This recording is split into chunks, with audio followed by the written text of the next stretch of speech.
Morning pre market start చేసినప్పుడు ఒక point మనం మాట్లాడుకున్నాం. యూఎస్ వాళ్ళు ఇరాన్ పైన అటాక్ చేశారని. ఇన్ఫ్యాక్ట్ ఈరోజు గూగుల్లో మీరు ఎక్కడ ఓపెన్ చేసి చూసినా కానీ యూఎస్ వాళ్ళు సెల్ఫ్ డిఫెన్స్ కోసం ఇరాన్ మీద అటాక్ చేయడం మొదలు పెట్టారని క్లారిటీగా న్యూస్ అప్డేట్స్ అయితే ఉన్నాయి. ట్విట్టర్ ఓపెన్ చేసినా అదే ఉంది. ఇన్ఫ్యాక్ట్ ఇరాన్ కూడా దాని మీద కొంచెం సీరియస్గానే రియాక్ట్ అయింది. కానీ మార్కెట్స్ ఎందుకు కరెక్షన్ అవ్వలేదు? This the first point we have to understand. ఎందుకంటున్నానంటే ఈరోజు గ్లోబల్ మార్కెట్స్ అన్ని న్యూట్రల్ విత్ నెగిటివ్గా ఉన్నాయి. మన మార్కెట్స్ కూడా అలానే క్లోజ్ అయినాయి. ఇన్ఫ్యాక్ట్ మన మంత్లీ ఎక్స్పైరీ కాబట్టి ఆ వాలటాలిటీ కనిపించింది అనుకున్నా మనం ఆశ్చర్యపోవాల్సిన అవసరం లేదు. విక్స్ కూడా 4% డ్రాప్ అయింది. ఇరాన్ ఇచ్చిన రెస్పాన్స్లోని ఏమైనా పాజిటివ్గా కనిపించిందా లేదా మార్కెట్స్ దీన్ని టేక్ ఇట్ ఈజీగా తీసుకుందా? డెఫినెట్గా ఈ పాయింట్ గురించి మనం మాట్లాడాలి. నెక్స్ట్ 48 గంటలు మార్కెట్స్ కూడా చాలా ఇంపార్టెంట్. థర్స్డే హాలిడే అని నేను చెప్పట్లేదు. మేజర్ పాయింట్ నెక్స్ట్ 48 అవర్స్ ఎందుకు కీ రోల్ అని అంటే మేబీ పీస్ డీల్ గురించి ఒక ఇంపార్టెంట్ అప్డేట్ వచ్చే అవకాశం ఉంది. డెఫినెట్గా అది మనం వీడియోలో మాట్లాడదాం. గోల్డ్ అండ్ సిల్వర్ గురించి updates and crude oil 100 below second straight day sustain అవడానికి ట్రై చేస్తుంది. అండ్ వాటితో పాటు సెబీ ఆప్షన్స్ ట్రేడర్స్కి ఒక మంచి శుభవార్త అయితే మాత్రం తీసుకొస్తుంది. అయితే ఇది నేను ఇంతకుముందు పోస్ట్ మార్కెట్ అనాలిసిస్లోనే మాట్లాడాను. బట్ కాకపోతే ఇప్పుడు సెబీ మళ్ళీ దాని గురించి ఎస్కలేట్ చేస్తూ ఇష్యూని రైజ్ చేస్తూ మోస్ట్లీ ఇష్యూని సార్ట్అవుట్ చేయడానికి June 15 వరకు టైం ఇస్తున్నామని చెప్పారు. అయితే June 15 తర్వాత ఆప్షన్స్ ట్రేడర్స్కి శుభవార్త వచ్చే ఛాన్సెస్ ఉన్నాయి. అది ఎందుకు ఏంటి అన్న దాని గురించి కూడా నేను మీకు కవర్ చేస్తాను. కొన్ని ఇంపార్టెంట్ స్టాక్స్ ఉన్నాయి, వాటి గురించి కూడా మనం మాట్లాడదాం. ఇప్పటివరకు నేను చెప్పిన డాట్స్ ఏవైతే ఉన్నాయో వీటన్నిటిని కనెక్ట్ చేసి వీడియో ఇప్పుడు నేను మీకు చేయబోతున్నా. But the point is video చూసేటప్పుడు ఏ పాయింట్ ఆఫ్ ఫీల్ అయినా కానీ నేను మా టీం మీకు ఎఫర్ట్స్ పెట్టామో అని అనిపిస్తే డెఫినెట్గా వీడియో లైక్ చేయండి. ఛానల్ ఇంకా సబ్స్క్రైబ్ చేసుకోకుండా వీడియో చూస్తూ ఉంటే ఛానల్ కూడా సబ్స్క్రైబ్ చేసుకోండి. ఇదే వీడియో మీ ఫ్రెండ్స్ ఆర్ మీ రిలేటివ్స్ షేర్ చేస్తే హెల్ప్ అవుతుంది అనుకుంటే వాళ్ళు కూడా షేర్ చేయండి.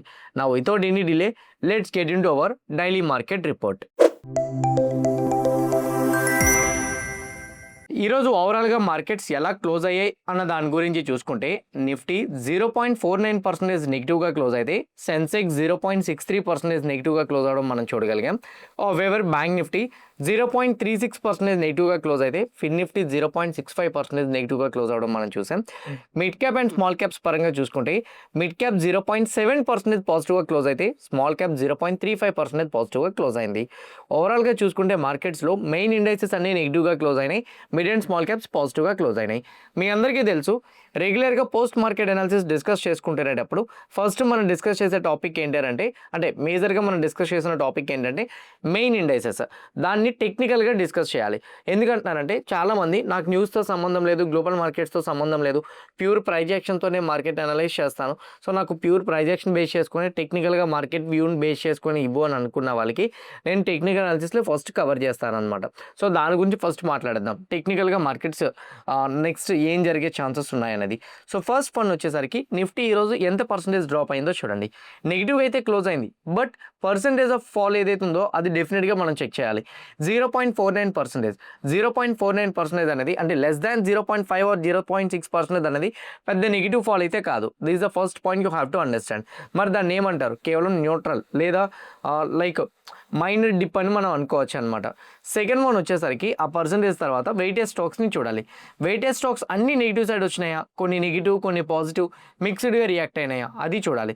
నెగిటివ్గా వచ్చిన దాంట్లో HDFC bank, ICICI bank, Kotak bank, axis bank లాంటి కంపెనీస్ నియర్ టు 1% డ్రాప్ వచ్చినాయి. Okay, finance sector negative side వచ్చిందని మనకు అర్థమవుతుంది. బజాజ్ ట్విన్స్ కానీ శ్రీరామ్ ఫినాన్స్ కానీ ఇవన్నీ కూడా నెగిటివ్గానే వచ్చినాయి. ఇన్ఫ్యాక్ట్ రిలయన్స్ కూడా నెగిటివ్గానే వచ్చింది. కొన్ని ఐటీ స్టాక్స్ కూడా నెగిటివ్గానే క్లోజ్ అయినాయి. LNT positive, Hindustan Unilever positive, Adani ports positive, Bharti Airtel కూడా నెగిటివ్గానే క్లోజ్ అయినాయి. Majority of the weighted stocks నెగిటివ్గానే క్లోజ్ అయినాయి. బట్ కాకపోతే వాటి నెగిటివ్గా క్లోజ్ అయ్యి ఇన్ టర్మ్స్ ఆఫ్ పర్సంటేజ్ చూసుకుంటే కేవలం 1%, 0.6, 0.5% మాత్రమే డ్రాప్ అవడం అయితే మాత్రం మనం చూడగలిగాం. మేజర్గా ఆఫ్టర్ 12 తర్వాత ఆ డిక్లైన్ అనేది వచ్చింది. ఓకే, బాగానే ఉంది. వెయిటెడ్ స్టాక్స్ అన్ని సపోర్ట్ చేస్తున్నాయి. ఫస్ట్ రెడ్ ఫ్లాగ్ కనిపించింది. సెకండ్ వన్ ఏంటి? Mid and small caps. ఎప్పుడైనా గుర్తుపెట్టుకోండి, మిడ్ అండ్ స్మాల్ క్యాప్స్లోనే ఎక్కువ ఫాల్ రాలేదు అని అనుకోండి. అంటే ఇప్పుడు Nifty 0.5% negative, mid and small caps more than 2% fall అయితే అప్పుడు మార్కెట్లో ఒక కన్సర్న్ రైజ్ అవుతుందని అర్థం.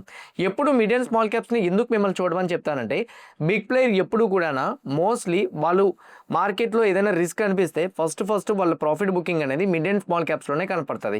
అందుకే మిడ్ అండ్ స్మాల్ క్యాప్స్ని ఎప్పుడు చూడమని చెప్తుంటాను. అది కూడా మోర్ దెన్ 2% to 2.5% డిక్లైన్ అవుతుంటే మార్కెట్స్కి కన్ఫర్మేషన్గా మనం తీసుకోవచ్చు ముందుగానే. బట్ ఇప్పుడు right now mid and small క్యాప్స్లో ఏం జరిగింది? న్యూట్రల్ విత్ పాజిటివ్గా ఉన్నాయి. సో మనం వర్రీ అవ్వాల్సిన అవసరం లేదు. లేదు. అంటే మార్కెట్లో ఈరోజు వచ్చే ఫాల్ అనేది ఫర్దర్ డేస్లోని ఆ ఫాల్ లీడ్ చేస్తుందని మనం అనుకోవడానికి అవకాశాలు అయితే మాత్రం లేదు. ఇంకోటి ఏంటి, ఇండియా విక్స్ ఈరోజు 3.4% డిక్లైన్ అయింది. విక్స్ ఎప్పుడైనా డిక్లైన్ అవుతుందంటే మైండ్లో ఒకటే గుర్తుపెట్టుకోండి, ఇండియా విక్స్ మ్యాక్సిమం డిక్లైన్ అవుతున్నప్పుడు మార్కెట్స్ కొంచెం కూల్ ఆఫ్గా ఉన్నాయి, మనం టెన్షన్ పడాల్సిన అవసరం లేదు అని దానికి అర్థం అనమాట. This is the third point. నా నెక్స్ట్ వన్, టెక్నికల్గా నిఫ్టీని మనం చూద్దాం. Go with 1 day time frame. If I go with 1 day time frame, నిఫ్టీకి ఉన్న ఇంపార్టెంట్ రెసిస్టెన్స్ లెవెల్ 23,800. 23,800కి ఎస్టర్డే ఒక స్ట్రాంగ్ బ్రేక్అవుట్ ఇవ్వడం మనం చూడగలిగాం. ఎప్పుడైనా కానీ మార్నింగ్ ప్రీ మార్కెట్లో కూడా ఇది డిస్కస్ చేసుకున్నాం. స్ట్రాంగ్ బ్రేక్అవుట్స్ ఇచ్చినప్పుడు మోస్ట్లీ ఇమీడియట్గా నెక్స్ట్ డే కూడా అదే మొమెంటం కంటిన్యూ అవుతుందని అనుకోవడం చాలా రేర్ సినారియోస్లో జరుగుతుంది. ఇంకోటి ఈరోజు మంత్లీ ఎక్స్పైరీ, అందువల్ల మార్నింగ్ హాఫ్ మొత్తం కన్సాలిడేషన్ అయ్యి సెకండ్ హాఫ్లో ప్రాఫిట్ బుకింగ్ అయింది. బట్ ఏదైతే రెసిస్టెన్స్ లెవెల్ బ్రేక్అవుట్ ఇస్తూ బుల్లిష్ కిక్కర్ క్యాండిల్ లా క్లోజ్ అయిందో ఆ క్యాండిల్ కంప్లీట్గా డౌన్ సైడ్ బ్రేక్ అయిపోయి రీటెస్ట్ చేయడానికి వచ్చేసిందా? రాలేదు. ఇన్ఫ్యాక్ట్ రీటెస్ట్ చేయడానికి వచ్చినప్పుడు కూడా వీక్ క్యాండిల్స్తో వచ్చి ఇక్కడ నుంచి బౌన్స్ అయితే స్టిల్ మనం బుల్లిషే మెయింటైన్ చేయొచ్చు. సో ఇప్పుడు రైట్ నౌ టెక్నికల్గా మనం ఏమనుకోవచ్చు, mid and small cap support చేయట్లే, ఇండియా వీక్ సపోర్ట్ చేయట్లే, వెయిటెడ్ స్టాక్ సపోర్ట్ చేసినాయి. కానీ నిఫ్టీలో వచ్చే పర్సంటేజ్ చూస్తే 0.5% పెద్ద డ్రాప్ అయితే కాదు. సపోర్ట్ లెవెల్ దగ్గర అయితే మాత్రం ఆల్మోస్ట్ నిఫ్టీ పరంగా సపోర్ట్ లెవెల్ దగ్గర చూసుకుంటే ఆల్మోస్ట్ రీటెస్ట్ చేయడానికి వెళ్తుంది. ఓకే, సో దాన్ని మనం రీటెస్ట్గా కన్సిడర్ చేయొచ్చు. సో ఆపోజిట్ సైడ్ నుంచి వచ్చినప్పుడు ఈ లెవెల్ బ్రేక్ అయిపోతే మనం ప్యానిక్ అవ్వాలి. బ్రేక్ అవ్వలేదు కాబట్టి మనం ప్యానిక్ అవ్వాల్సిన అవసరం కూడా లేదనమాట. ఇది మేజర్ పాయింట్. సో టెక్నికల్గా మార్కెట్స్లో వరీ అవ్వాల్సిన అవసరం లేదు. వచ్చింది హెల్దీ ఫాలే. అలా రావడం వల్ల మనం రీటెస్ట్ అయ్యి మార్కెట్ పైకి వెళ్ళడానికి ఛాన్సెస్ ఎక్కువ ఉంటాయని మనం డెఫినెట్గా ఒక కన్ఫర్మేషన్కి వెళ్ళొచ్చు అనమాట. సో ఈరోజు వచ్చే ఫాల్కి మెయిన్ పాయింట్ అది. నా గ్లోబల్ మార్కెట్స్కి వెళ్దాం. ఎస్టర్డే యూఎస్ మార్కెట్స్ క్లోజ్ అయ్యి ఉండడం వల్ల ఇప్పుడు present right now US markets Saturday, Sunday, Monday 3 days యొక్క అప్డేట్స్కి కలిపి డవ్ ఫ్యూచర్స్ పాజిటివ్గా ట్రేడ్ అవుతుంది. ఈ పాజిటివ్ రియాక్షన్కి మనం ఎందుకు రియాక్ట్ అవ్వలేదంటే ఆల్రెడీ మనం పాజిటివ్గా ట్రేడ్ అయ్యాం, అందువల్ల మనం రియాక్ట్ అవ్వట్లే. వాళ్ళకి ఈ రోజు మార్కెట్ ఓపెన్ అవుతుంది కాబట్టి వాళ్ళదైతే మాత్రం ఇప్పుడు పాజిటివ్గా ట్రేడ్ అవుతున్నట్టు చూపెడుతుంది. ఇన్ఫ్యాక్ట్ మీరు చూస్తే యూరోపియన్ మార్కెట్స్ కూడా నెగిటివ్గానే ట్రేడ్ అవుతున్నాయి. సో అంటే వీటి బట్టి మీకు ఏమర్థమైంది, యూరోపియన్ మార్కెట్స్ అయినా ఇండియన్ మార్కెట్స్ అయినా నెగిటివ్గా ట్రేడ్ అవ్వడానికి ఈరోజు ఫ్రెష్ డేగా ట్రేడింగ్ అంటే ఫ్రెష్ మార్కెట్ డేగా మనం రియాక్ట్ అవుతున్నాం. వాళ్ళు ఎస్టర్డే పాజిటివ్ మూమెంటం అనేది ఈరోజు రియాక్ట్ అవుతున్నారు. దానివల్ల మనకు ఆ పాజిటివ్ మూమెంటం అనేది కనపడుతుంది. ఇంకోటి, మనం ప్యానిక్ అవ్వాల్సిన అవసరం లేదు అని చెప్పడానికి గ్లోబల్ మార్కెట్స్లో ఇంకో అప్డేట్ కూడా ఉంది. కమోడిటీస్లో క్రూడ్ ప్రైస్ని చూస్తే 95.55 దగ్గర ఉంది. క్రూడ్ ఆయిల్ WTI ఏమో 91.96 దగ్గర అయితే మాత్రం ఉంది. క్రూడ్ 100 బిలో ఉన్నంత వరకు పర్వాలేదు, ఎందుకంటే 100 అబోవ్ ఉంటేనే ఇన్ఫ్లేషన్ ప్రెజర్ ఉంటుందని మనం అనుకోవడానికి. క్రూడ్ 100 బిలో ఉంటుంది కాబట్టి ప్యానిక్ అవ్వాల్సిన అవసరం లేదు. బట్ స్టిల్ మార్కెట్ని డిస్టర్బ్ చేయడానికి కొన్ని న్యూస్ అప్డేట్స్ ఉన్నాయి. అయితే నేను న్యూస్ అప్డేట్స్ చెప్పినప్పుడు చెప్తాను. బట్ ఇప్పుడున్న అప్డేట్స్ ప్రకారంగా, ఇప్పుడున్న డేటా ప్రకారంగా, ఇప్పుడున్న ప్రైజ్ యాక్షన్ పరంగా అయితే మాత్రం వరీ అవ్వాల్సిన అవసరం లేదు అనేటట్టు అయితే మాత్రం మనకు అర్థమవుతుంది. ఇన్ఫ్యాక్ట్ ఇండియన్ రూపీ కూడా యాజ్ ఆఫ్ నౌ 95.685 దగ్గర ట్రేడ్ అవుతుంది. 96.5 దగ్గర నుంచి స్లోగా 95.2కి వచ్చి ఇప్పుడు మళ్ళీ 6కి వెళ్ళి అక్కడే కన్సాలిడేషన్ అవుతుంది. ఇది మెయిన్ పాయింట్. నా అప్డేట్స్ పరంగా మనం మాట్లాడుకుందాం. ఫస్ట్ పాజిటివ్స్ మాట్లాడుకుందాం, ఎందుకంటే మార్కెట్స్ ఇప్పుడు ప్రెజెంట్ రైట్ నో పాజిటివ్స్ని కన్సిడర్ చేస్తున్నాయి. ఫస్ట్ వన్, ఆ పాజిటివ్స్ ఏంటంటే ఖటార్లోని ఇరాన్ వాళ్ళు అయితే మాత్రం as of now cease fire గురించి డిస్కషన్స్ చేస్తున్నారు. డిస్కషన్స్ అన్ని పాజిటివ్ వేలో వెళ్తున్నాయని చెప్పి సోషల్ మీడియాలో రిపోర్ట్స్ అయితే మాత్రం వచ్చినాయి. This is the first positive point. Second positive point వచ్చేసరికి ఇరాన్ వాళ్ళు స్ట్రైట్ ఆఫ్ హార్మోజ్ దగ్గర టోల్ ఫీని కలెక్ట్ చేయడానికి మేజర్గా అయితే మాత్రం చూపించట్లేదు. అంటే మేము ఎలా అయినా టోల్ ఫీ కలెక్ట్ చేస్తాము అనే టైప్ ఆఫ్ పంతంగా అయితే మాత్రం డిసిషన్కి వెళ్ళట్లే. ఓకే, స్ట్రైట్ ఆఫ్ హార్మోజ్ నుంచి మేము ప్రెజెంట్ రైట్ నో టోల్ ఫీజ్ని తీసుకోము అనేటట్టే యాజ్ ఆఫ్ నో ఇరాన్ వాళ్ళు కూడా రెస్పాన్స్ ఇస్తున్నారు. This is the second positive point. Third positive point, Trump అయితే మాత్రం ఒక బిగ్ ట్వీట్ చేశారు. యాక్చువల్గా ఈ ట్వీట్ మొత్తం సింపుల్ పాయింట్లో చెప్పాలంటే, నేను మొత్తం గల్ఫ్ కంట్రీస్ ఒక లీడర్స్ తోటి పాకిస్తాన్ మీడియేటింగ్ ఉంటుండగా ఇజ్రాయెల్ వాళ్ళతో కూడా సీజ్ ఫైర్ కంప్లీట్ చేస్తాను, ఇజ్రాయెల్తో కూడా ఈ డీల్ని కంప్లీట్ చేస్తాను, మోర్ ఓవర్ ఇరాన్ వాళ్ళతో కూడా కంప్లీట్ చేస్తాను. డీల్ అయితే మాత్రం చాలా మంచిగానే వెళ్తుంది. మోస్ట్లీ వచ్చేసరికి అన్ని పాజిటివ్ రెస్పాన్సెసే వస్తున్నాయి. మోస్ట్లీ ఏవైతే ఇంపార్టెంట్ ఇష్యూస్ ఉన్నాయని మేము అనుకున్నామో అవన్నీ కూడా సార్ట్అవుట్ అయిపోతున్నాయి కూడా. అలాగే అవ్వకపోతే మాత్రం, అది కానీ గ్రేట్ డీల్గా మారకపోతే మాత్రం డెఫినెట్గా ఇరాన్ పైన అయితే మాత్రం ఒక బిగ్ అటాక్స్ అయితే మాత్రం మేము మొదలు పెడతామని చెప్పారు. 99% అలాంటి కైండ్ ఆఫ్ సిచ్యువేషన్ రాదని నేను అనుకుంటున్నానని ట్రంప్ అయితే స్టేట్మెంట్ చేశారు. దాని తర్వాత యురేనియం గురించి ట్రంప్ స్టేట్మెంట్ చేశారు. ఇమీడియట్గా నా దగ్గరకు వచ్చేయాలని ఏం లేదు, బట్ కాకపోతే యురేనియంని ఎన్రిచ్మెంట్ చేయడం, ఇరాన్ వాళ్ళు స్టాప్ చేయడమే నా మేజర్ ఎయిమ్ అని క్లారిటీగా చెప్పారు.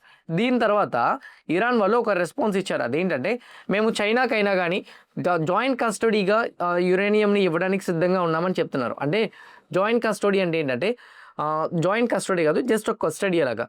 సో నా దగ్గర ఉంటే నీకు రిస్క్ అని అనిపిస్తుంది, నా దగ్గర ఉంచను. వేరే దేశాన్ని నేను నమ్ముతున్నాను, వాళ్ళకి ఇస్తాను, నేను వచ్చేసరికి వాళ్ళ దగ్గర ఉంచమంటాను. ఎప్పుడైనా కానీ నువ్వు సరిహద్దులు దాటితే, అంటే ఎప్పుడైనా కానీ మనం చేసుకున్న అగ్రిమెంట్స్ని కానీ నువ్వు క్రాస్ చేసి కానీ మా మీద శాంక్షన్స్ మళ్ళీ విధిస్తే మాత్రం డెఫినెట్గా మా సైడ్ నుంచి చర్యలు ఉంటాయని క్లారిటీగా ఇరాన్ వాళ్ళైతే చెప్పారు. యురేనియం మొన్నటి వరకు మా దగ్గర ఉంటుందని చెప్పిన ఇరాన్ ఇప్పుడు యురేనియం చైనాకి ఇస్తానని చెప్పడం, ఖటార్లో సీజ్ ఫైర్ గురించి మాట్లాడడం, సీజ్ ఫైర్లో పాజిటివ్స్గా పాయింట్స్ రేస్ చేయడం, స్ట్రైట్ ఆఫ్ హార్మోజ్ దగ్గర టోల్ ఫీ కలెక్ట్ చేయమని ఒప్పుకోవడం, వీటితో పాటు ట్రంప్ చేసిన ట్వీట్, ఇవన్నీ కూడా మార్కెట్లో పాజిటివ్ ఎక్స్పెక్టేషన్స్ని పెంచేసినాయి. దీని తర్వాత ఇంకో అప్డేట్ కూడా వచ్చింది. అదేంటంటే అమెరికా వాళ్ళు ఇరాన్ వాళ్ళ మీద అటాక్స్ చేయడం మొదలుపెట్టారని.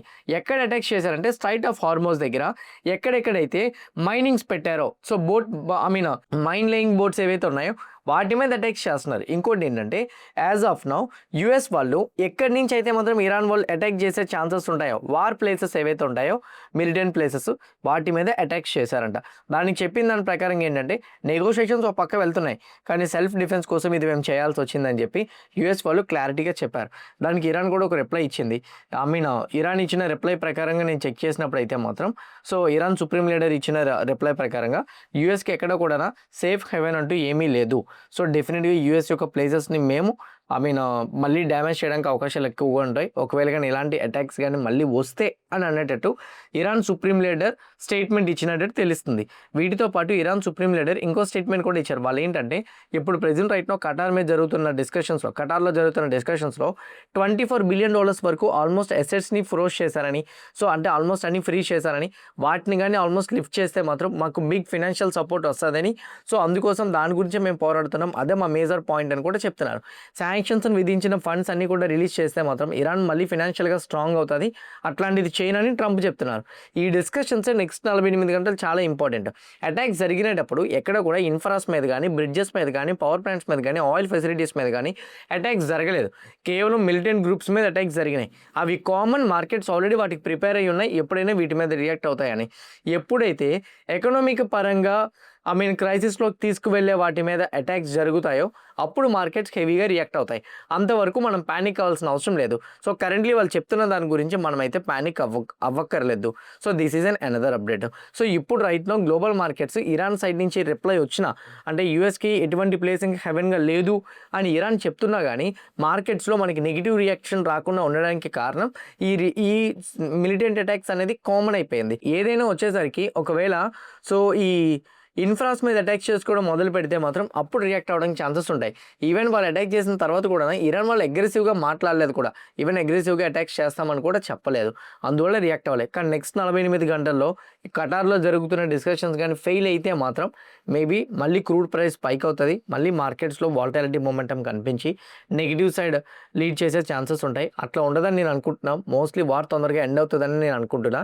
ఎందుకంటున్నానంటే ఇన్ఫ్యాక్ట్ మన ఇండియా పైన కూడా ఇదే వెస్ట్ ఏషియా క్రైసిస్ కంటిన్యూ అయినా కానీ అరవింద్ పనాగరియా అనే ఒక పర్సన్ అయితే మాత్రం క్లియర్గా రిప్లై కూడా ఇచ్చారు.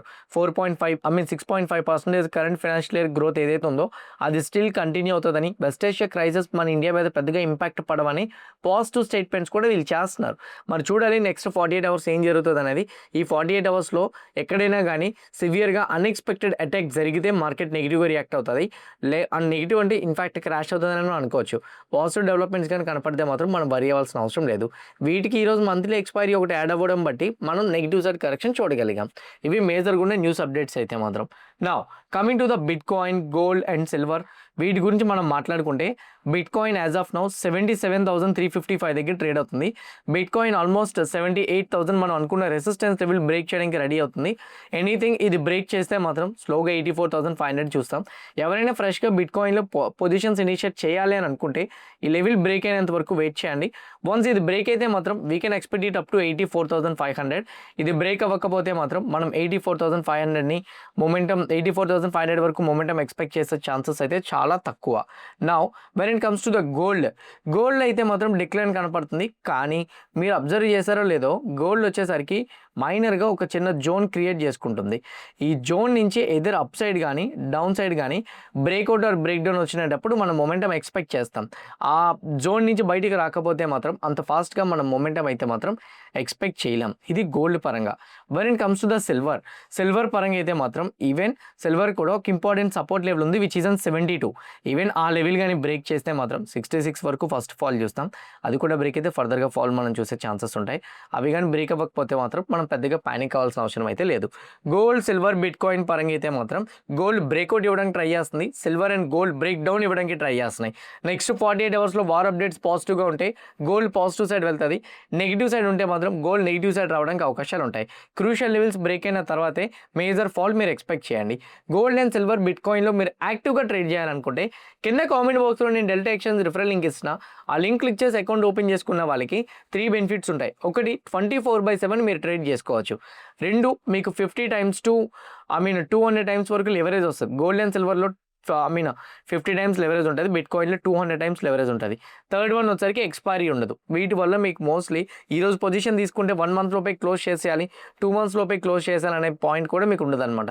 ఎవరైనా అకౌంట్ ఓపెన్ చేద్దాం అనుకుంటే కింద లింక్ నేను పెడుతున్నా, ఆ లింక్ క్లిక్ చేసి అకౌంట్ ఓపెన్ చేసుకుంటే 5 minutesలో ఓపెన్ అయిపోతుంది. ఎలా యూజ్ చేయాలో తెలియకపోతే అక్కడే నేను యూట్యూబ్ లింక్ కూడా పిన్ చేసి పెడుతున్నా. ఆ లింక్ క్లిక్ చేసి మీరు వీడియో చూస్తే ఆ అకౌంట్ ఎలా యూజ్ చేయాలో కూడా మీకు హెల్ప్ అవుతుంది. ఓకే, నౌ సెబీ తీసుకొచ్చిన ఆప్షన్స్ ట్రేడర్స్ కున్న అప్డేట్ ఏంటి? సింపుల్ అండ్ షార్ట్లో చెప్పాలంటే లెట్స్ సే ఎగ్జాంపుల్ నిఫ్టీ 24,000 దగ్గర ఉంది ఇప్పుడు. ఓకే, సడన్గా మార్కెట్లో ఒక బిగ్ నెగిటివ్ న్యూస్ వచ్చింది అనుకోండి. Let's say example last time 2024లో మనకి ఎలక్షన్స్ రిజల్ట్స్ వచ్చినప్పుడు నిఫ్టీ 10% ఫాల్ అయింది. అలాగే 24,000 నుంచి 22,000కి ఫాల్ అయిపోయింది అనుకోండి. సడన్గా అన్ని స్ట్రైక్ ప్రైజెస్ కూడా అంత డిప్ అయిపోయినప్పుడు, అంటే అంత వేలో క్రాష్ అయినప్పుడు, సో ఉన్న పుట్ ఆప్షన్స్ ఏవైతే ఉన్నాయో majority of the put options అన్నీ కూడా ఐటీఎమ్స్లోకి వెళ్ళిపోతాయి, డీప్ ఐటీఎమ్స్లోకి వెళ్ళిపోతాయి. హ్యూజ్ ఇంట్రెన్స్ క్రియేట్ అయిపోతుంది. నా అప్పుడు ఫార్ ఓటీఎమ్స్ ఏవైతే ఉన్నాయో అవన్నీ కూడా ఏటీఎమ్స్ అయిపోతాయి. ఆ టైంలోని అందరూ ట్రేడర్స్ కూడా అక్కడ లిక్విడేట్ చేసుకోవడానికి చాలా టైం పట్టేస్తుంది. ఆ టైంలో ఆ పొజిషన్స్ కూడా అంత ఫాస్ట్గా లిక్విడేట్ అవ్వవు. మరి అట్లాంటి టైంలోని వెంటనే లిక్విడేట్ చేయడానికి కొంచెం టైం పట్టినప్పుడు ట్రేడర్స్ వెంటనే ఆ స్ట్రైక్ ప్రైస్ని సెలెక్ట్ చేసుకొని ట్రేడ్ తీసుకోవాలనుకుంటే టైం పడుతుంది. సో లేదా వాళ్ళ పొజిషన్స్ వచ్చేసరికి కంప్లీట్గా ఫ్రీ ట్రేడ్స్ లాగా అయిపోయే ఛాన్స్ ఉంటుంది. అంటే సడన్గా 600 నుంచి 900కి వెళ్ళిపోయి మళ్ళీ 900 నుంచి 300 పడిపోయి అట్లాంటివి జరుగుతుంటాయి. సో ఇలాంటి కైండ్ ఆఫ్ రిస్క్స్ని కూడా అవాయిడ్ చేయడం కోసం సెబీ June 15th వరకు పబ్లిక్ కామెంట్స్ని అడిగింది. అంటే సడన్గా క్రాష్ అయినప్పుడు ఫార్ ఓటీఎంలో ఉన్న పొజిషన్స్ ఏటీఎంగా ఒకేసారి మారిపోతాయి. వాటిలో లిక్విడిటీ మిస్ అవుతుంది కదా. సో ఇమీడియట్గా లిక్విడిటీ వచ్చే విధంగా మేము చర్యలు తీసుకుంటున్నాము. దీన్ని ఇంకా బెటర్ వేలో తీసుకురావాలంటే పబ్లిక్ కామెంట్స్లో అంటే కామెంట్స్ ఇవ్వండి అని చెప్పి June 15th వరకు టైం ఇచ్చింది. బట్ కాకపోతే సెబీ అయితే మాత్రం మోస్ట్లీ ఇది ఇంప్లిమెంటేషన్ చేయడానికి రెడీ అవుతుందని క్లారిటీ ఇచ్చేసింది. ఇదే కానీ జరిగితే మాత్రం ఆప్షన్స్ ట్రేడర్స్కి బిగ్ క్రాష్ అవుతున్నప్పుడు, బిగ్ ఈవెంట్స్ అవుతున్నప్పుడు, బిగ్ మూమెంటమ్స్ వస్తున్నప్పుడు, ఒకేసారి స్ట్రైక్ ప్రైజెస్ ఫార్ ఓటీఎమ్స్ ఉన్నవి ఏటీఎంగా మారిపోయినప్పుడు మీకు యాక్టివ్ స్ట్రైక్ ప్రైజెస్గానే ఉంటాయి తప్ప మీరు వరీ అవ్వాల్సిన అవసరం అయితే మాత్రం ఉండదు. ఇది మేజర్గా ఉన్న అప్డేట్ అయితే మాత్రం. ఇది మోస్ట్లీ ఆప్షన్స్ ట్రేడర్స్కి పాజిటివ్ అని నేనైతే అనుకుంటున్నా. నా ఇంపార్టెంట్ స్టాక్స్ పరంగా మాట్లాడుకుంటే ఫస్ట్ వన్ విప్రో. ఈరోజు 1.5% డిక్లైన్ అయింది. కానీ విప్రో సైడ్ నుంచి ఒక న్యూస్ అప్డేట్ ఉంది. అదేంటంటే వాళ్ళు బైబ్యాక్ అనౌన్స్ చేస్తున్నారు. బైబ్యాక్ కూడా ఆల్మోస్ట్ 60 crore ఈక్విటీ షేర్స్ని బైబ్యాక్ అనౌన్స్ చేస్తున్నట్టు అప్డేట్ అయితే మాత్రం ఇచ్చారు. సో 5% ఆల్మోస్ట్ ఈక్విటీ షేర్స్ని 250 rupees per షేర్ అయితే మాత్రం వాళ్ళు అనౌన్స్ చేస్తున్నట్టు క్లారిటీ అయితే ఇచ్చారు. ఇంతకుముందు 2023లో చేశారు. అప్పుడు 12,000 కోట్లు June 22 నుంచి June 30 ఇన్ బిట్వీన్ టైంలో తీసుకున్నారు. అప్రాక్సిమేట్లీ 4.91% టోటల్ ఈక్విటీ 445 రూపీస్కి. ఆ తర్వాత బోనస్ ఇష్యూ కూడా వాళ్ళు ఇష్యూ చేశారు. ఇప్పుడు రైట్ నౌ విప్రో మళ్ళీ కూడా బైబ్యాక్ అనౌన్స్ చేస్తుంది. ఎప్పుడైతే బైబ్యాక్ అనౌన్స్ చేస్తుందో అప్పటి నుంచి విప్రో ఆల్మోస్ట్ 15 to 20% వరకు మొమెంటం అయితే మాత్రం వచ్చింది. ఇది మేజర్గా ఉన్న అప్డేట్. ఇంకా టైం ఉంది. సో టైం ఉంది కాబట్టి ఎవరైనా విప్రోకి బైబ్యాక్ అప్లై చేయాలనుకుంటే అప్లై చేసుకోవచ్చు. నెక్స్ట్ వన్ పేటిఎం స్టాక్ ఈరోజు మనకి 1.5% హయ్యర్ సైడ్ మొమెంటం కనిపించింది కదా.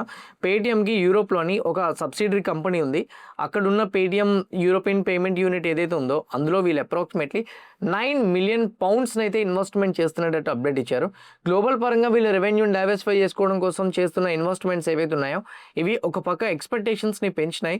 అందుకే పేటిఎం స్టాక్లో హయ్యర్ సైడ్ మొమెంటం అయితే చూడగలిగాం. ఇండస్ టవర్ కంపెనీ ఈరోజు డిక్లైన్ వచ్చింది కదా, అంటే కొంచెం నెగిటివ్ సైడ్ వచ్చింది కదా. కానీ ఇండస్ టవర్ కంపెనీ మీద సిఎల్ఎస్ఏ వాళ్ళు వాళ్ళ యొక్క రికమెండేషన్ని అవుట్ పెర్ఫార్మెన్స్ ఇస్తూ టార్గెట్ ప్రైస్ని 580కి ఇంక్రీజ్ చేశారు. వాళ్ళు చెప్తున్న దాని ప్రకారంగా గ్రోత్ ఈల్డ్ అండ్ అట్లనే కంపెనీ యొక్క టెనెన్సీ ఎడిషన్స్ చేయడం అండ్ సేమ్ టైం వచ్చేసరికి వోడాఫోన్ ఐడియాకి ఫండింగ్ రేస్ చేయడం, సో ఇవన్నీ కూడా ఈ కంపెనీకి బూస్టప్ అవుతున్నాయని చెప్తున్నారు. ఫ్రీ క్యాష్ ఫ్లో అయితే మాత్రం కొంచెం హై ఉందని అండ్ అట్లనే డివిడెంట్ అయితే మాత్రం రీఇన్స్టెంట్ అవుతుందని కూడా చెప్తున్నారు. అందువల్ల ఈ స్టాక్లో ఈరోజు పెద్దగా నెగిటివ్ సైడ్ కరెక్షన్ అవ్వలేదు, కొంచెం న్యూట్రల్గా అయితే మాత్రం రియాక్ట్ అయింది. జేఎస్డబ్ల్యూ ఎనర్జీ కంపెనీలో ఈరోజు మనం స్ట్రాంగ్ హయ్యర్ సైడ్ మొమెంటం చూసాం. దానికి రీజన్ వీళ్ళైతే మాత్రం ప్రెజెంట్ రైట్న 4,000 crores క్యూఐపీ ద్వారా అయితే మాత్రం ఫండ్ రైజ్ చేయడానికి అప్రూవల్స్ వచ్చాయని చెప్తున్నారు. ఆల్మోస్ట్ ఆ అప్రూవల్స్ వచ్చిన తర్వాత ఫండ్ రైజింగ్ కూడా కంప్లీట్ అయిందని చెప్తున్నారు. కొత్త ఫండ్ వచ్చింది కాబట్టి డెవలప్మెంట్ జరిగే ఛాన్సెస్ ఎక్కువ ఉంటాయి కంపెనీస్కి. సో మోస్ట్లీ అందువల్ల ఈ స్టాక్ మీద ఎక్స్పెక్టేషన్స్ మారి ఈరోజు ఈ స్టాక్లో హయ్యర్ సైడ్ మొమెంటం అయితే మాత్రం చూడగలిగాం. మోబిక్విక్ వాళ్ళు ఒక బిగ్ అనౌన్స్మెంటే జరిగింది. యూజువల్గా మోబిక్విక్ కంపెనీ ఆన్లైన్ పేమెంట్ చేస్తుంటుంది, అంటే క్యూఆర్ కోడ్ జనరేట్ చేయడం, sound boxes and same time వచ్చేసరికి లైక్ స్వైపింగ్ మెషిన్స్ చేయడం. ఇప్పుడు వీళ్ళు ఆఫ్లైన్ బిజినెస్లోకి వస్తున్నారు. ఆఫ్లైన్ బిజినెస్ అంటే ఏంటంటే ఈ కిరాణా స్టోర్స్ కానీ అండ్ సేమ్ టైం వచ్చేసరికి అదర్ మాల్స్ కానీ సమ్ చిన్న చిన్న రీటైల్ స్టోర్స్ కానీ ఇట్లాంటివన్నీ కూడా ఆఫ్లైన్ స్టోర్స్ ఉన్నాయి. ఈ ఆఫ్లైన్ స్టోర్స్లోని ఇగోండి ఆయిల్ అండ్ గ్యాస్ అంటే పెట్రోల్ బంక్స్లోని స్మాల్ బిజినెసెస్లో ఆర్గనైజర్ రీటైల్స్లోని వీళ్ళు రావాలనుకుంటున్నారు అనమాట. ఇంతకు ముందు వీళ్ళంతా కూడా ఆన్లైన్గానే ఉండేవారు, ఇప్పుడు ఆఫ్లైన్కి రావాలనుకుంటున్నారు. దానికి ఆర్బీఐ అప్రూవల్స్ కావాలి. ఆర్బీఐ అప్రూవల్స్ వచ్చేసాయని కూడా చెప్తున్నారు. నెక్స్ట్ 18 to 24 monthsలోని వాళ్ళు ఈ సెగ్మెంట్స్ మీద ఫోకస్ చేద్దాం అనుకుంటున్నారు. వాళ్ళ రెవెన్యూ 10 times పెరిగే ఛాన్సెస్ ఉంటుందని క్లారిటీగా అప్డేట్ కూడా ఇచ్చారు. అందువల్ల మోబిక్విక్ కంపెనీలో ఈరోజు ఒకేసారి బిగ్ మూమెంటం అయితే చూడగలిగాం. కానీ స్టేట్మెంట్స్ తగ్గట్టుగా ఒకేసారి పాజిటివ్ మూమెంటం మనం తీసుకోలేంగా. సో వాటి యొక్క నెక్స్ట్ ఇన్ టర్మ్స్ ఆఫ్ యాక్షన్స్లో ఎట్లా ఉంటుంది అన్న దాన్ని బట్టి మనం చూడొచ్చు అనమాట. Next Aditya Birla fashion and retail limited కంపెనీలో ఈరోజు మనం డిక్లైన్ రావడం చూసాం. కంపెనీ ఎర్నింగ్స్ వచ్చినాయి. ఎర్నింగ్స్లో అయితే మాత్రం టాప్ లైన్ ఇయర్ కంపారిజన్లోని 1719 crore నుంచి 1990 crore టాప్ లైన్ న్యూట్రల్గా వచ్చింది. అంటే లిటిల్ బిట్ ఒక 5% పెరిగింది రెవెన్యూలో. కానీ ఆపరేటింగ్ ప్రాఫిట్ మార్జిన్ 12% నుంచి 13% డ్రాప్ అయిపోయింది. క్వార్టర్లో టాప్ లైన్ కూడా డిక్లైన్ అయింది, ఆపరేటింగ్ ప్రాఫిట్ మార్జిన్ కూడా డిక్లైన్ అయింది. 24 crores లాస్ ఉండేది లాస్ట్ టైం, ఈసారి 164 crores లాసెస్ని పోస్ట్ చేశారు వీళ్ళు. సో లాస్ని కంటిన్యూ చేయడంతో ఈరోజు ఈ స్టాక్లో నెగిటివ్ సైడ్ మొమెంటం అయితే చూడగలిగాం. ఆర్వీఎన్ఎల్ కంపెనీలో ఈరోజు 4 to 5% డిక్లైన్ అయింది. ఆర్వీఎన్ఎల్కి ఆర్డర్ బుక్స్ వస్తున్నా మార్జిన్ ప్రెజర్ ఉంది అని కనపడుతుంది క్లియర్గా. ఎందుకంటే last time 7% operating profit margin ఉంటే ఈసారి 4% ఉంది. ఆర్డర్ బుక్ వస్తుందని ఎందుకు చెప్పానంటే రెవెన్యూ ఆల్మోస్ట్ ఈక్వల్గానే ఉంది. బాటమ్ లైన్ 455 నుంచి 182 crore వరకు ఆల్మోస్ట్ డిక్లైన్ అయింది. సో అందువల్ల ఈరోజు ఈ స్టాక్లో మనం 4% వరకు డ్రాప్ అయితే మాత్రం చూడగలిగాం. On the other side Amara Raja batteries కంపెనీలో ఈరోజు కంప్లీట్ వాలటైల్గా ట్రేడ్ అవుతూ న్యూట్రల్గా మొమెంటం చూసాం. అమర్ రాజా కంపెనీ యొక్క ఎర్నింగ్స్ కూడా రిలీజ్ అయినాయి. వాటి ఎర్నింగ్స్లో లాస్ట్ టైంతో కంపేర్ చేస్తే 2,974 నుంచి 3,460 టాప్ లైన్ బాగానే ఇంప్రూవ్ అయింది. ఆపరేటింగ్ ప్రాఫిట్ మార్జిన్ 12 to 11%, అది కూడా వార్ సిచ్యువేషన్స్ వల్ల కొంచెం మార్జిన్స్ డిక్లైన్ అయినాయి అని చెప్పారు. నెట్ ప్రాఫిట్ 167 crore నుంచి 322, ఆల్మోస్ట్ 80% ప్రాఫిట్స్ అయితే ఇంప్రూవ్ అయినాయి. అందువల్ల స్టాక్ అయితే మాత్రం ఈరోజు మనకి starting momentum hire side momentum ఇవ్వడం కనిపించింది. కానీ రిజల్ట్స్ రాకముందే ఈ స్టాక్ ఎప్రిషియేట్ అయిపోవడంతో ఈరోజు ఈ స్టాక్లో లిటిల్ బిట్ మూమెంటమే మనం చూడగలిగాం. కాన్కర్ కంపెనీ అయితే మాత్రం ఈరోజు మోర్ దాన్ 5% వరకు డిక్లైన్ అయింది. కాన్కర్ కంపెనీ యొక్క ఎర్నింగ్స్ కూడా వచ్చినాయి. కాన్కర్ యొక్క ఎర్నింగ్స్ పరంగా మనం చెక్ చేసుకుంటే లాస్ట్ టైం 2,288 ఉంటే ఈసారి నెంబర్స్ 2,263 న్యూట్రల్గా వచ్చినాయి. ఆపరేటింగ్ ప్రాఫిట్ మార్జిన్ కూడా న్యూట్రల్. ఇక్కడ చూస్తే 300 crore నుంచి 264 crore లైక్ నెట్ ప్రాఫిట్స్లో కూడా కొంచెం డిక్లైన్ కనపడుతుంది, 300 నుంచి 264. సో డిక్లైన్ కొంచెం కనిపిస్తుంది. సేమ్ టైం టాప్ లైన్ న్యూట్రల్గా వచ్చింది, ఆపరేటింగ్ ప్రాఫిట్ కూడా న్యూట్రల్గా రావడంతో ఈరోజు ఈ స్టాక్లో 4% వరకు మనం డ్రాప్ అయితే చూడగలిగాం. పినే ల్యాబ్స్ కంపెనీలో ఈరోజు ఆల్మోస్ట్ 4% వరకు డ్రాప్ వచ్చింది. పినే ల్యాబ్స్ కంపెనీలో కూడా ఎర్నింగ్స్ పరంగా చెక్ చేసుకుంటే లాస్ట్ టైం ఎర్నింగ్స్తో కంపేర్ చేసుకుంటే ఈసారి ఎర్నింగ్స్ టాప్ లైన్లో ఇంప్రూవ్మెంట్ అయినా బాటమ్ లైన్లో ఇంప్రూవ్మెంట్ అయినా మార్జిన్ గైడెన్స్లో ప్రాపర్గా లేదని నేను అనుకుంటున్నా. ఎందుకంటే ఇక్కడ చూడండి 416 నుంచి 515, సో క్వార్టర్లో డిక్లైన్ అయితే వచ్చింది. లాస్ట్ టైంతో కంపేర్ చేసుకుంటే 57 నుంచి 67 బాటమ్ లైన్ ఇంప్రూవ్ అయింది. ఇయర్లో కూడా ఇంప్రూవ్ అయింది. కానీ మార్జిన్ ప్రెజర్ లాస్ట్ క్వార్టర్లీ కన్నా ఈసారి క్వార్టర్లీ కొంచెం తగ్గింది. ఇంకోటి మోబిక్విక్ కంపెనీకి కొంచెం ఆపర్చునిటీ రావడం, పినే ల్యాబ్స్ కంపెనీ మీద లిటిల్ బిట్ కాంపిటీషన్ పెరుగుతుందేమో అనే రీజన్తో ఈరోజు ఈ స్టాక్లో డిక్లైన్ కూడా చూడగలిగాం. ఇవి మేజర్గా ఉన్న న్యూస్ అప్డేట్స్ అయితే. హోప్ క్లియర్ కట్గా నేను ఎక్స్ప్లెయిన్ చేసిన న్యూస్ అప్డేట్స్, కవర్ చేసిన డాట్స్ అన్నీ కూడా మీకు హెల్ప్ అని అనుకుంటున్నా. ఎవ్రీథింగ్ హెల్ప్ అయితే వీడియోని లైక్ చేయండి. ఛానల్ ఇంకా సబ్స్క్రైబ్ చేసుకోకుండా వీడియో చూస్తూ ఉంటే ఛానల్ కూడా సబ్స్క్రైబ్ చేసుకోండి. ఇదే వీడియో మీ ఫ్రెండ్స్ ఆర్ మీ రిలేటివ్ షేర్ చేస్తే హెల్ప్ అవుతుంది అనుకుంటే వాళ్ళు కూడా షేర్ చేయండి. See you all tomorrow morning at 8 AM in pre-market analysis. Bye bye.